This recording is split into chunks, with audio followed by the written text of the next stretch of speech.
إن شاء الله تعالى waxaan halkan ka cadaynayaa anigoo ah Axmed Cali gabar walaashay ah oo dhibi gaartay dhibtaasoo ah arrin fool xun oo faraxumeyn oo kufsi ah oo u geystay gudoomiyaha gobolka Sanaag ee Cali Xuseen Soomaali gabadha Faadumo Cali ah waxaan ahay walaalkeed waxaan rabaa halkan inaan dadweynaha islaamka uga sheego iyo dadka dawladda Puntland arrinta iyada inay magaranaysaa ku dhacday gabadha oo aan halka ka cadaynaya waxaan kale oo halka ka sheegayaa arrinta iyada in aanu muddo sugaynay oo aanu ka sugaynay gabadhaas waxay ahayd marwo la qabo mas'uulkeedii baanu uga dambeynay arrinta iyada oo aanu muddo sugaynay inay ka hadlaan oo ay wax ka sheegaan arrinta iyada oo ay ka hadlaan wali al'aanadana ma aanu hayno wax ka hadla ma hayno waana sugaynaa waana Allahumma salli ala Muhammadin kala xisaabtamaynaa iyaga mas'uuliyadoodii ay qofta dumarka ay mas'uuliyadda ka ahaayeen iyo ciddii dhibta u geysatayba arrinta iyada waanu kala xisaabtamaynaa waxaan u sheegayaa dadka islaamka dhibta gabadha gaartay oo ay sheegatay iyo magaranaysaa baraha bulshada lagu arkay inay arrintaas tahay arrin xaqiiqo oo gaartay oo aanu ka war helay oo aanu cadaynteediina doonay oo aanu helay waxaan u sheegayaa marka dawladda Puntland gabadhaas in ay cadaalad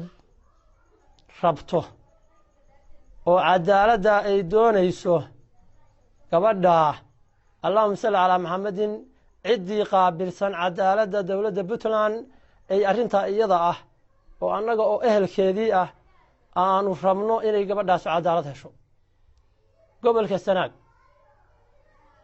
arrimaha iyaga ciddii qaabilsanayd way diideen annaga baa u tagnay annaga ka codsanay gabadha cadaaladeeda in ay baaraan oo qoraan oo u gudbiyaan dawladda Puntland waa ay diideen waxayna noo sheegeen gobolka mas'uuliyadiisii maadaama ay arrintaas ay ka qoran tahay oo ay ka dhacday inaanay ku talaabsan karin arrinta iyada waxaanu ka codsanaynaa marka dadka islaamka iyo dawladda Puntland gabadhaas cadaaladda ay doonayso inay hesho ciddii mas'uuliyadda ka ahayd oo gabadha qabtay oo aanu mas'uuliyadeeda uga dambeynayna wali al'aanada kama aanu hayno inta iyada waxa aanu sugaynay oo aanu dhegta ka sugaynay oo aanu u dhegtaagaynay ciddii mas'uuliyadda ka ahayd inay arrinta ka hadasho oo hadda mas'uuliyaddii saarnayd ay ka hadlaan wali al'aanada kama aanu hayno soo gudbin oo anaga noo soo gudbiyaan iyo inay iyagu ka hadlaan midba kama hayno waxaanu marka halka ka cadaynaynaa arrinta waanu baarnay dabagal baanu ku samaynay warkaas oo xaqiiqo inay gabadhaas dhibtaas u gaartay baanu helay warkaas isaga waxaanu rabnaa gabadhaas cadaaladda ay doonayso inay hesho oo Allahumma salli ala nabiyina Muhammadin ay codsatay waxaan kale oo halkan iyana ka leeyahay ninkan falka sameeyay ee Cali Xuseen Soomaali waxaan u sheegayaa waxa ku jiray hadaladiisii inaan gabadha tan ehelkeedii iyo ciddii mas'uuliyadda ka ahayd aanu arag oo aanay u imanin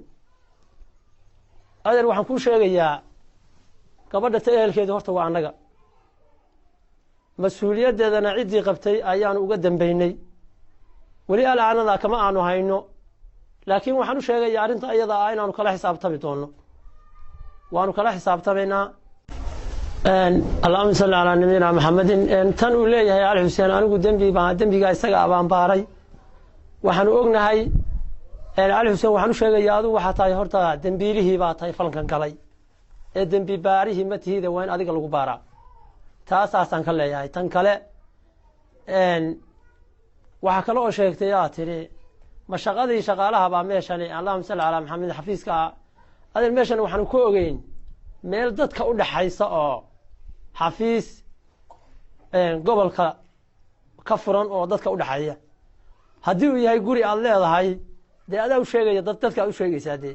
bismi illahi raxmaan raxiim allahuma salli calaa sayidina maxamed wala alihi wasaxbi wasalam annagu meeshan aan ka soo hadlaynaa waa magaalada la yidhaahdo baran ee ku taalla sanaag waxaan u nahay faadumo cali maxamed oo dhibanaha ah beesheedii waxaanu halka ka caddaynaynaa gabadhaa iyada ah arrinka ee ku sameeyey cali xuseen soomaali inuu yahay arrin jira